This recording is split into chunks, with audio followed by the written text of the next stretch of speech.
way from the engine, all the way down the length of the vehicle, all the way out the tailpipe in the back of the vehicle.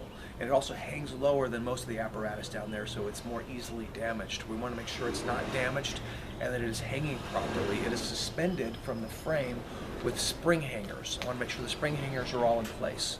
I want to make sure that all components of this exhaust system are welded together and connected up properly, including specifically the muffler and the tailpipe and all the connecting pipe. I want to make sure there's no exhaust leaks. If we had an exhaust leak, it would be evident because it would emit a rich black soot that would radiate from the leak, and you would see this black spot, and you would know you would have a leak somewhere right there in that area. If the vehicle were running, I would also check it for noise. Make sure the muffler was working properly. There would be no excessive noise. Also underneath the vehicle, what else is under there? Torsion bars and torque arms are not on all buses and not on this bus, but on some buses. So if there were a torque arm or a torsion bar, you would want to make sure that it was bolted up properly, no bolts missing, and that it was not bent or broken in any way. And I believe that concludes the underside of the bus.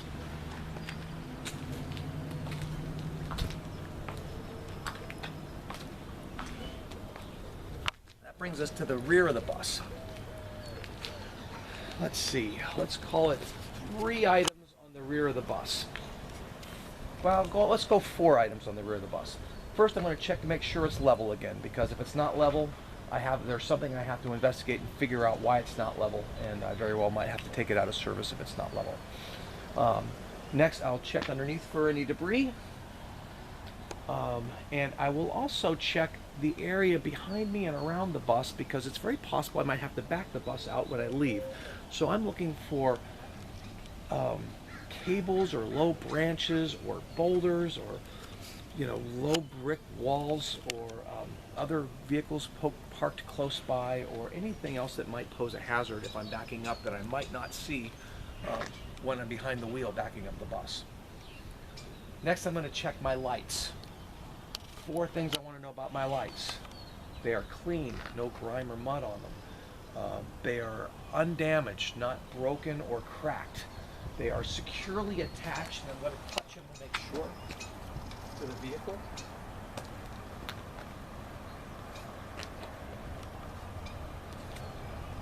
And I'm going to then check to make sure they work. Again, me behind the wheel, one of my companions out here letting me know if they work as I turn each of them on in turn. The lights I'm looking for back here are the tail lights, the bright version of the tail lights, which is the brake lights, the reverse lights, the left turn signal, the right turn signal, the emergency flashers, all of the clearance marker lights, including the clearance marker lights on the side of the vehicle. There's one on each side. And a license plate light, as well as any reflectors. We have 2 reflectors on this vehicle, here and here, not damaged, not peeling off. And next we're going to move on to the cargo door. To open this door, I pull it down all the way up over, open it up. I want to know that the door is safe and intact. I'm going to start with the hinges. Not rusted through, not bent, not broken, not pulling away anywhere. All of the screws or bolts, or in this case rivets, are in place. The door itself has good integrity. It's not rusted through anywhere. The weather stripping in place, nice and spongy. It's rubber, so I want to make sure it's not frayed, not cracked, not pulling away anywhere. I'm going to check the closing apparatus. Seems to work very well.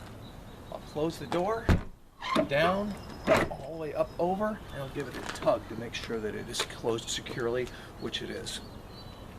All right. These little items you see on the bus are called backup sensors. They're not something that we'll check right now, but in case you're curious about what they are, that's what they are. Now moving around to the driver's side of the bus, there are, let's call it 4 items, 4 groupings we're going to check here. The first is the fuel port, gas cap. I'm going to unscrew the gas cap and pull it out. I want to make sure it's not broken, no cracks in it. I'm going to check this rubber washer to make sure it's in place so that when I close it, it seals. Particularly when I have a full gas tank, the gas will slosh around, and up against that, I want to make sure it's not sloshing out of my vehicle. So I look and see there's no signs of recent leakage out of this, so that all looks good to me. I come up to the rear tire, the rear wheel on the driver's side. I'm going to check this and the splash guard the exact same way I checked the wheel on the other side, so that's all I need to say about that. We don't need to check this item. This is the compressor for the air conditioning. Come up to the front wheel. I'm going to check the front wheel the very same way that I checked the front wheel on the other side of the vehicle. The brakes and all the infrastructure underneath, the coil springs and the shock absorbers and the steering linkage, I'm going to check it all the very same way that I did the other side. I don't have to go over it all again. I'll just say I will check it the very same way as I checked it on the other side. Next, I'm going to check my mirror. It is securely attached to the vehicle. I'm going to open now my driver door, and I'm going to check the integrity of the door. First, as with the back, I'm going to start with the hinges. I want to make sure the hinges are securely in place and not pulling away from the door post at all. Sometimes they're welded, sometimes they're bolted. In this case, they're bolted. I want it so it's cinched down. If it was a weld, I would want to make sure the weld wasn't cracked. I'll check my weather stripping around my door. Make sure it is not cracked, not fraying, not pulling away at all. I'm going to check the steps. Make sure it's safe for me to get in and out of the vehicle. This vehicle has 2 steps. The lower step, I'll check to make sure it is securely bolted on with no bolts missing. The bolts are evident there. And then this little plastic step here, I'm going to check, make sure it's not cracked or broken or pulling away at all. Nothing I could trip on. And I'm going to check the treads here and here to make sure I have some stickiness on my foot. You know, when it's wet, the tread channels water away from the raised part. So if it wears down, it won't do that very well, and the step could very well be slippery. As the same with the lower step. I'm also going to make sure there's no grease or oil on that, anything I would potentially trip on. Next, I'm going to close the door. Make sure it closes solidly, which it does. Okay, now we're headed around.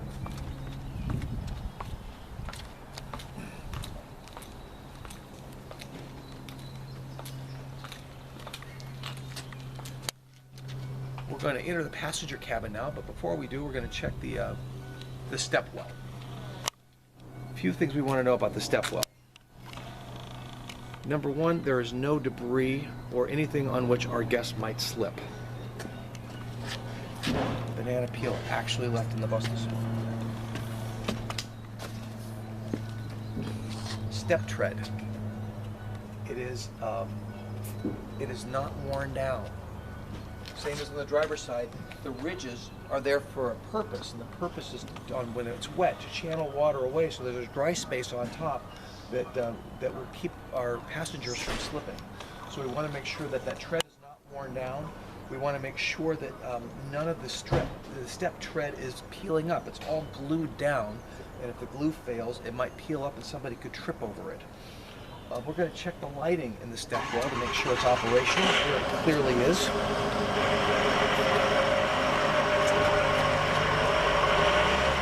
And now we're going to enter the vehicle. As we do, we're going to check our handrails and our stanchions. We want to make sure they are securely bolted down with no bolts missing, and that they will bear weight. Our passengers will be using them to get on and off the bus, and will be depending on them not to give, so we're going to make sure they don't. And then we're going to walk into the aisleway. I want to make sure the aisle is free of debris and accessible to our guests or our passengers. We're going to check the seating. Specifically, we're going to check the frame of the seat and make sure it's securely bolted down to the floor of the vehicle. And then we're going to check the cushions to make sure that they are securely attached, bolted, screwed, or otherwise attached to the frame. Then we're going to make sure the cushions are not damaged in any way. They are not ripped or fraying, or that they don't have any springs protruding that one of our guests might injure themselves with as they sat. If there are seat belts present, we're going to check the seat belts to make sure that they all work, they lock in, and that the belts are not torn or fraying, they don't have holes in them. Next, we're going to check our emergency exits. In this vehicle, we have, let's call it 5 emergency exits. The 4 window exits and an overhead exit. There's also a back door. It says emergency exit, but since people would have to climb over the seat for it, we're told we shouldn't be calling that an emergency exit. And we've already checked it anyway from the outside. We know it operates. So with the other emergency exits, we want to make sure that they are accessible, that they are not impeded in any way, that our passengers can get to them in an emergency, and if they try to use them, that they will work. So at this point, we would offer to open one up for the examiner. They often decline, but if they would like to see you open one, it's very easy. There's 2 levers, and it just pushes out. And then we can close it back up easily. Okay. Some buses are equipped with a buzzer or a light for the back door that will alert the driver if the back door comes open at all. This bus is not so equipped, but on any bus that is so equipped, you would make sure to check the buzzer or the emergency light as well. Make sure you mention that too.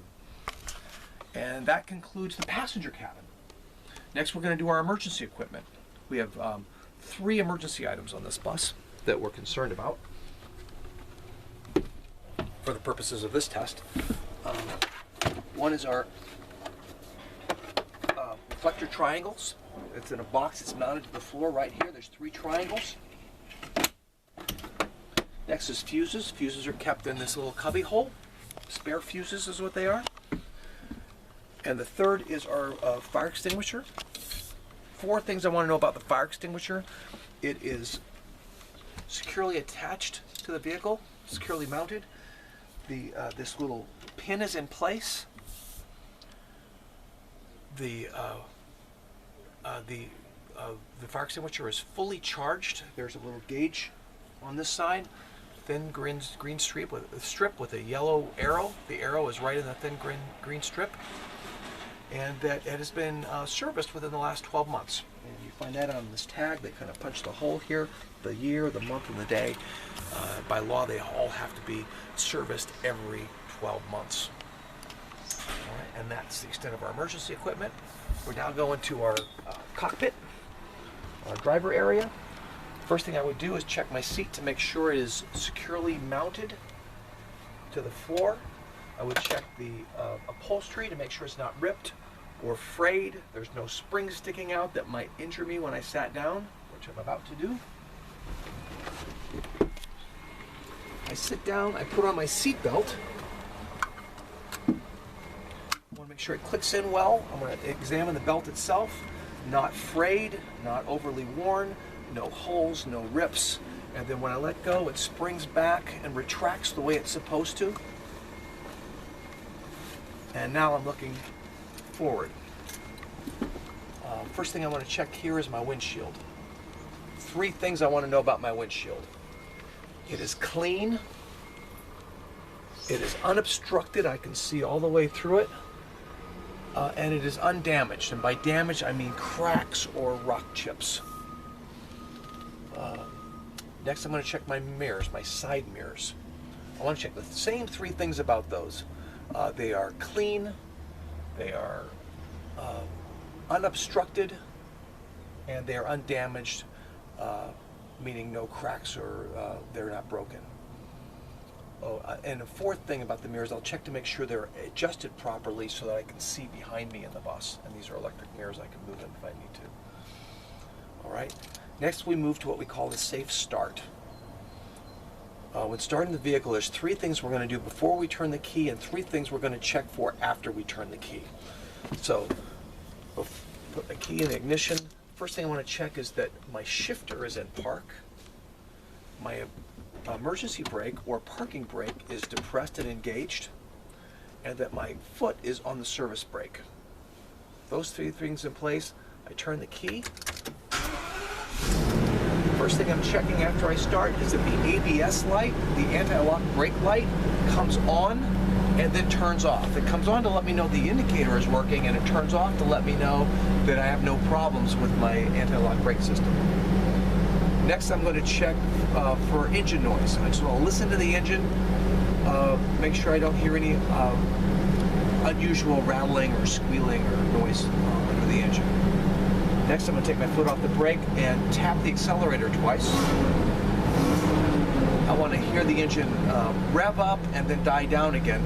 I want to make sure that, thereby making sure that my accelerator is not sticking. Okay. Next, I'm going to turn the steering wheel back around. I'm going to check the flat part of my dashboard. Three groupings on the flash part of my dashboard, the flat part of my dashboard. First is gauges, second is indicator lights, third is defroster infrastructure. So, starting with gauges, I've got three gauges. I have the oil pressure gauge, the water temperature gauge, and the voltmeter. The oil pressure gauge measures the pressure of oil as it circulates through the engine, keeping everything lubricated. If it got to too low, it would probably mean that I had insufficient oil and maybe my oil was leaking out. And so if it gets on the low side, I want to find a place to pull over safely as quickly as possible and phone in to figure out what to do about that, because if I don't, I might have my engine might seize up, like right there on the road, and I would be stuck in the middle of the road, which could conceivably be an unsafe situation for me and my passengers.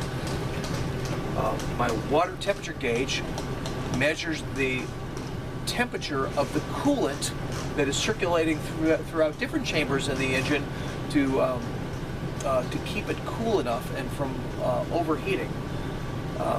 So if that gauge went to the high side, I would be very concerned about that. Again, it might mean that I'm losing the fluid. It might mean that it's leaking out and I don't have enough, or it might mean something else, like my water pump is frozen up and is no longer circulating the water, and so it gets very hot very fast underneath there. And again, it could lead to the engine seizing up. So if I see that gauge going to the too high on the temperature gauge, like in the last, I'd say I'd start to get concerned if it was much past half. I would want to find a safe place to pull over and call in and get help. All right. Third gauge is the voltmeter. I'm checking the voltmeter. It usually also sits right around in the middle. It measures the amount of voltage being generated by the alternator, and that is used to recharge the battery. All the electricity we use on the bus is taken from the battery and recharged, and that energy is replaced by the alternator. So this measures that output of the alternator. So if that got too low, I would know that my alternator is failing or not performing efficiently, and it's not an emergency to get pulled over as soon as possible, but it would be a cause for concern. I would, at my very next destination, I would call in and find out what to do about it. Unless that destination were a long ways away, then I would probably find a place to pull over and call. Okay, that's the gauges. Now we have the indicator lights. The indicator lights are the little lights on the dashboard that tells you what lights are going on and off outside the vehicle. For instance, your left turn signal is this little green arrow. Your right turn signal, also a green arrow. your emergency flashers, more green arrows. And then